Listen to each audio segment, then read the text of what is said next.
मामूलात अवलिया में से है कि शब बारात में वो 6 रकत नवाफिल अदा करते हैं। ये 6 रकत नवाफिल बड़े ही बाबरकत हैं। इसके अंदर ढेरों बरकतें हमारे लिए रखी हैं। कोशिश कीजिए आप भी इन 6 रकात नवाफिल को अदा फरमाइए। इनको अदा कैसे करना है, इनके अंदर क्या पढ़ना है, तरीका समात फरमा लीजिए।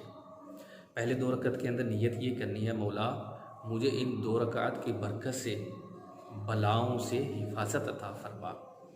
जो दूसरे हैं उनके अंदर नीयत क्या करनी है, मौला मुझे इन 2 रकात की बरकत से दराजी उम्र बिल खैर अता फरमा।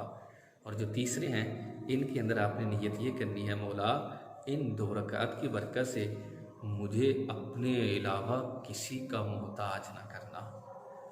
और सूरतुल फातिहा के बाद आप कोई भी सूरत पढ़ सकते हैं इन नवाफिल के अंदर, लेकिन बेहतर ये है कि 3 मरतबा सूरतुल इखलास पढ़ी जाए हर रकात के अंदर। सूरतुल इखलास यानी कुल हुवल्लाहु अहद। और 2 रकत पढ़ने के बाद आप बैठ जाएंगे और 21 मरतबा सूरतुल इखलास या सूरत यासीन पढ़ लें। अगर हो सके तो दोनों पढ़ लीजिए। और उसके बाद दुआए निस्फ़ शाबान की जो है वो तिलावत कीजिए, उसको पढ़िए। हर 2 रकत के बाद यही अमल करना है।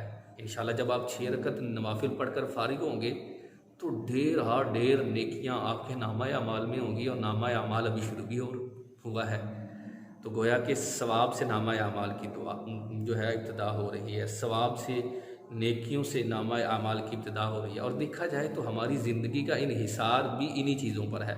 बलाओं से हिफाजत मिल जाए, दराजी उम्र बिल खैर हो, और अल्लाह रब्बुल इज़्ज़त अपने अलावा किसी का मोहताज ना करे। लिहाजा कोशिश करें खुद भी पढ़े, दूसरों को भी तरगीब दिलाएं कि वो भी पढ़े। हो सके तो जमात करवा लें। जमात अगर मुमकिन ना हो तो बंदा अकेले भी ये नवाफिल अदा कर सकता है। अल्लाह ताला हमें इन नवाफिल को अदा करने की तौफीक अता फरमाए।